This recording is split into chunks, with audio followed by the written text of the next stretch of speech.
લગભગ 131 વર્ષના લાંબા સમય બાદ ન્યાયના પ્રતીક શનિદેવ ફરીથી પોતાના લોખંડના સિંહાસન પર બેસી ગયા છે.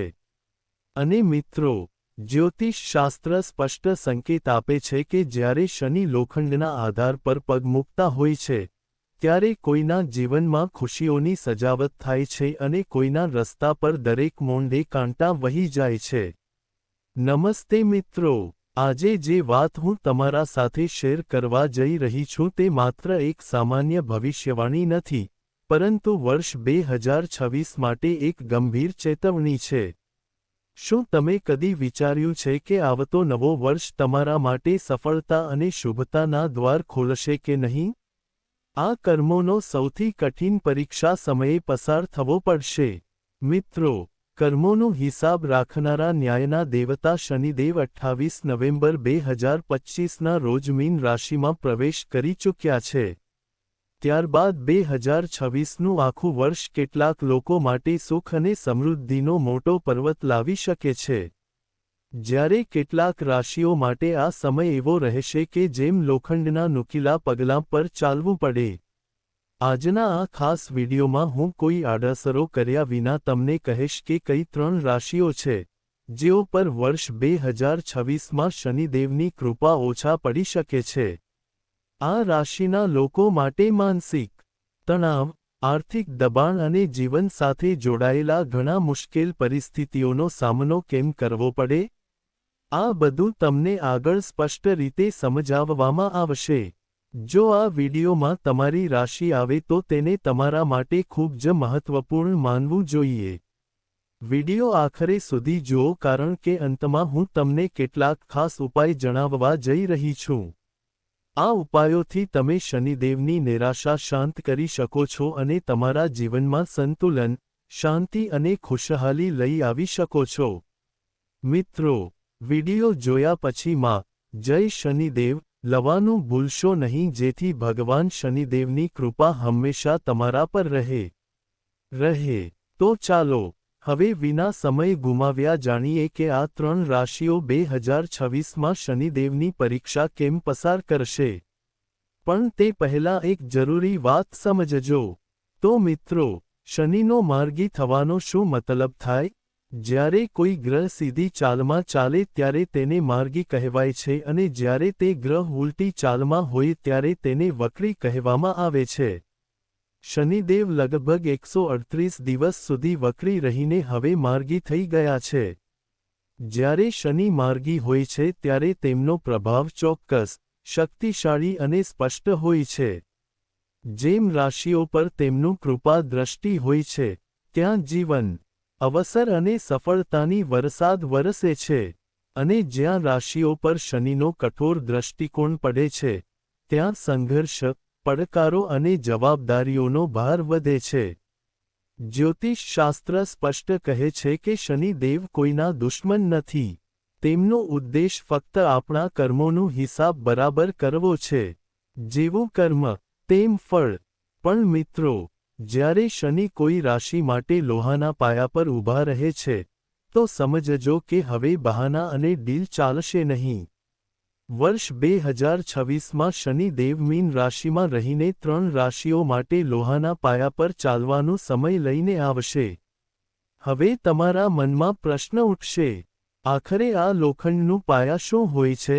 મિત્રો, જ્યોતિષમાં ગ્રહોના પ્રભાવ માટે 3 પ્રકારના પાયા માનવામાં આવ્યા છે. લોખંડનું પાયા, ચાંદીનું પાયા, સોનાનું પાયા. આમાં સૌથી કઠણ અને સૌથી પડકારભર્યું સમય લોખંડના પાયાનું માનવામાં આવે છે. આ એવો સમય હોય છે જ્યારે જીવન વારંવાર તમને રોકીને પૂછે છે, શું તમે સાચા માર્ગ પર છો? શું તમારા કર્મ નિષ્કલંક છે? શું તમારા ઈરાદા મજબૂત છે? ધ્યાન રાખો, લોખંડનું પાયા સજા નથી, તે માત્ર એક પરીક્ષા છે. જો તમે આ સમય ધીરજથી પસાર કર્યો, સચ્ચાઈ સાથે રહી અને તમારા કર્મોમાં સુધારો કર્યો તો આ કઠણ સમય આગળ ચાલીને તમે ઊંચાઈઓ સુધી પહોંચી શકો છો. પણ જો આ દરમિયાન ખોટા નિર્ણયો લેવાયા તો મુશ્કેલીઓ વધારે ગંભીર બની શકે છે. તો મિત્રો, હવે પ્રશ્ન એ છે કે તે કઈ 3 રાશિઓ છે જેઓ માટે વર્ષ 2026 શનિદેવની સૌથી મોટી પરીક્ષા સાબિત થવાની છે? આનું સંપૂર્ણ રહસ્ય જાણવા માટે વિડિયો આખરે સુધી જરૂર જુઓ. નંબર 1 મેષ રાશિ. મિત્રો, હવે અમે વાત કરી રહ્યા છીએ તે પ્રથમ રાશિની જેના પર વર્ષ 2026માં શનિદેવની નજર સૌથી વધુ કઠોર રહેશે અને તે રાશિ છે મેષ રાશિ. મેષ રાશિના પ્રિય જાતકો, આ વાત હું પૂરી જવાબદારી સાથે કહું છું. સ્પષ્ટપણે કહી રહ્યા છું, વર્ષ 2026 તમારા માટે સહજ અને સરળ નહીં રહે. કારણ પણ સ્પષ્ટ છે. તમારી રાશિ પર શનિજીની 7.5નો પ્રારંભિક ચરણ શરૂ થઈ ગયું છે અને આખા વર્ષ શનિ લોખંડના પાયા પર ઊભા રહેશે. તેનો અર્થ એ છે કે આખા વર્ષ તમારા જીવનમાં અચાનક અને અનપેક્ષિત બદલાવ આવી શકે છે. કરિયર અને નોકરીની વાત કરીએ તો ક્યારેક એવું થઈ શકે છે કે તમારું કામ કોઈ સ્પષ્ટ કારણ વિના વધે. ક્યારેક અચાનક ટ્રાન્સફર થઈ શકે છે તો ક્યારેક કામમાં મન ન લગવાની સમસ્યા અનુભવાશે.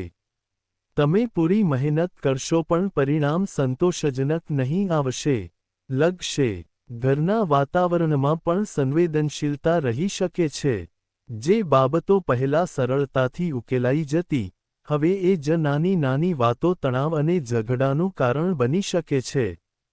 ક્યારેક એવું લાગશે કે લોકો તમારી વાતોને સમજી નથી રહ્યા કે તમારા શબ્દોને ખોટા રીતે લઈ રહ્યા છે. આરોગ્યના મામલામાં કોઈ પણ પ્રકારની લાપરવાહી ન કરો. ક્યારેક તમને પૂરતી ઊર્જા લાગે તો ક્યારેક શરીર અચાનક થાકી ગયું લાગે. ખાસ કરીને હાડકાં, જોડા અથવા જૂની તકલીફોથી સંબંધિત સમસ્યાઓ આ સમયમાં થોડી તકલીફ આપી શકે છે. મેષ રાશિનું સ્વભાવ તેજ, ઉત્સાહી અને ક્યારેક ઝટપટ નિર્ણય લેવાનો હોય છે. પરંતુ મિત્રો, 2026માં તમારે તમારા ગુસ્સા અને પ્રતિક્રિયાઓ પર ખાસ ધ્યાન આપવું પડશે. એક ખોટો શબ્દ, એક ઝટપટ નિર્ણય કે ભાવનાત્મક પ્રતિક્રિયા નાની વાતને મોટી બનાવી શકે છે. આર્થિક મામલાઓમાં પણ સંતુલન જાળવવું જરૂરી રહેશે. પૈસા આવશે પણ અચાનક ખર્ચો પણ વધી શકે છે. ક્યારેક એવું લાગશે કે પૈસા હાથમાં આવતાં જ કોઈ ન કોઈ કારણસર બહાર નીકળી જાય છે. બચત કરવી થોડી મુશ્કેલ થઈ શકે છે. નજીકના સંબંધોમાં પણ મન ભારી થશે. કોઈ તમારા વર્તનથી તમે અંદરથી પરેશાન થઈ શકો છો. પણ મિત્રો, ડરવાની બિલકુલ જરૂર નથી. આ સમય સજા નથી, પરીક્ષા છે. જો તમે ધીરજ રાખશો, ખોટા રસ્તાઓથી દૂર રહેશો અને તમારા કર્મોને સુધારશો, તો આ કઠણ દરવાજા પર શનિદેવ તમને વધુ મજબૂત બનાવી આગળ વધારશે. યાદ રાખજો મિત્રો, શનિદેવ ચોક્કસ શીખવે છે, પણ અન્યાય નથી કરતા. નંબર 2 સિંહ રાશિ. મિત્રો, હવે વાત કરીએ તે શાહી રાશિની જે માટે વર્ષ 2026 સાવચેત રહેવાનું, સંયમ અને સમજદારીની પરીક્ષા લાવનાર છે, અને તે રાશિ છે સિંહ રાશિ. સિંહ રાશિના ભાઈઓ અને બહેનો, તમારું સ્વભાવ શેર જેવો નીડર અને આત્મવિશ્વાસી હોય છે.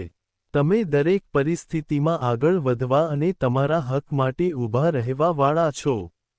પણ મિત્રો, વર્ષ 2026માં શનિની દ્રઢાઈનો પ્રભાવ અને સાથે લોખંડનું પાયા તમારા માટે ગંભીર પડકાર લાવશે. એનો અર્થ એ છે કે જીવનના દરેક ક્ષેત્રમાં સમજદારીથી પગલાં લેવા પડશે. જલ્દીબાજી ફેસલા નુકસાન પહોંચાડી શકે છે. સિંહ રાશિના લોકો શાન સ્ટાઇલ અને આલિશાન જીવનશૈલી માટે ઓળખાય છે. સારા કપડાં, શ્રેષ્ઠ વાતાવરણ અને ખાસ જિંદગીશૈલી તમારું પસંદગી હોય છે. પણ 2026માં ખર્ચો ધીમે ધીમે વધતો જશે. જ્યાં પહેલાં તમે આસાનીથી પોતાની ઈચ્છાઓ પૂરી કરી લેતા, હવે દરેક ખર્ચા પહેલા વિચારવું પડશે. આર્થિક સ્થિતિમાં ક્યારેક તણાવ અને ગૂંચવણ અનુભવાશે. આવકના સ્ત્રોતો સીમિત લાગી શકે છે અને એવું લાગશે કે જ્યાંથી પહેલા પૈસા સરળતાથી આવતા હતા, હવે તે રસ્તાઓ અચાનક અટકતા રહે છે. કારકિર્દી અને નોકરીમાં પણ દબાણ અનુભવાશે. તમે પૂરું મહેનત કરશો પણ પરિણામ અપેક્ષા મુજબ નહીં મળે અને આ તમારી ધૈર્યની પરીક્ષા થશે. મિત્રો, યાદ રાખજો, આ સમય સજા માટે નહીં, પરીક્ષા માટે છે. જો તમે સંયમ, ધૈર્ય અને સમજદારીથી કામ લેશો તો આ મુશ્કેલ સમય તમને વધુ મજબૂત અને પકડદાર બનાવીને ભવિષ્યની ઊંચાઈઓ સુધી લઈ જશે. પ્રોમોશનમાં મોડી, સિનિયર્સ સાથે મતભેદ કે ઓફિસની રાજકારણ તમારા માનસિક તણાવને વધારી શકે છે. ઘરના જીવનમાં પણ ધીરજ અને સંયમ રાખવો ખૂબ જ જરૂરી રહેશે. જીવનસાથી વચ્ચે નાના નાના વાતો પર ઝઘડો ઊભો થઈ શકે છે. બાળકોની આઈ, તેમના ભવિષ્ય કે કારકિર્દી વિશે ચિંતા મનને સતત પરેશાન કરી શકે છે. ઘરની વાતાવરણ ક્યારેક ભારે અને દબાણવાળું લાગતું હોઈ શકે છે. માનસિક સ્થિતિમાં તમે પોતાને થોડું એકલું અને અસહાય લાગતા અનુભવશો. ઊંઘની કમી, વારંવાર વિચાર કરવાનો સ્વભાવ અને તણાવ તમારા મનને કંટાળી શકે છે. તંદુરસ્તી મામલે ક્યારેય બેદરકારી ન કરો. હૃદય સંબંધિત સમસ્યાઓ, બ્લડ પ્રેશર અથવા પીઠ અને કમરનો દુખાવો તમને સાવચેત રહેવાની સંકેત આપે છે. પણ મિત્રો, યાદ રાખજો કે સિંહ ક્યારેય મુશ્કેલીથી ભાગતો નથી. તે ધીરજ અને હિંમત ધરાવે છે અને સાચા સમયની રાહ જુએ છે. એ રીતે આ સમય દરમિયાન તમને પણ હિંમત હારવી નથી. આ સમય ધીરે ધીરે પસાર થશે અને આ સંઘર્ષ તમને આવતીકાલની પડકારો માટે વધુ મજબૂત અને પરિપક્વ બનાવશે. નંબર 3. ધનુ રાશિ. મિત્રો, હવે વાત કરીએ તે ત્રીજી અને છેલ્લી રાશિની જે માટે વર્ષ 2026 સૌથી વધારે ધૈર્ય, સમજદારી અને સૂઝબૂઝની માંગ કરશે અને તે રાશિ છે ધનુ રાશિ. ધનુ રાશિના ભાઈઓ અને બહેનો, તમે સ્વભાવથી આશાવાદી અને ઉત્સાહી હો. દરેક પરિસ્થિતિમાં કંઈક સકારાત્મક જોવા જીવંત પ્રયાસ કરતા હો અને આશાની કિરણ જાળવી રાખો છો. પણ મિત્રો, વર્ષ 2026માં તમારું આ સકારાત્મક વિચાર પણ કડક પરીક્ષા લઈ શકે છે. કારણ સ્પષ્ટ છે કે તમારી રાશિ પર શનિની ચોથી ઢૈયા અસર રહેશે અને સાથે જ લોઢાનું પાયા પણ સક્રિય રહેશે. ધનુ રાશિના જાતકો માટે સૌથી મોટી ચેલેન્જ આર્થિક સંતુલન જાળવવાનું રહેશે.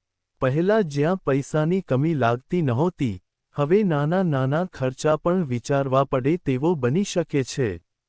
ઉધારનું ભાર ધીમે ધીમે વધતું રહેશે. જૂના ઋણ ચૂકવવામાં તકલીફ આવશે અને ક્યારેક મજબૂરીમાં નવું ઋણ લેવા પણ પડતું હોઈ શકે છે. જે લોકો ધંધા કે વેપાર સાથે જોડાયેલા છે, તેમને અવરોધો અને નુકસાનનો સામનો કરવો પડી શકે છે. કેટલીક ફેંસલાઓ તમારી અપેક્ષાઓના વિરુદ્ધ પરિણામ આપી શકે છે. અને આ જ તમે ધીરજ અને સમજદારીનું ઇમ્તિહાન હશે. નોકરી. ધનુ રાશિના જાતકો માટે વર્ષ 2026 થોડું મુશ્કેલ હોઈ શકે છે. પગાર અંગેની ચિંતાઓ, બોનસમાં કટોકટી કે અપેક્ષિત લાભ ન મળવો માનસિક તણાવ વધારી શકે છે. રોકાણના મામલામાં પણ ખૂબ જ સાવધાની રાખવી પડશે.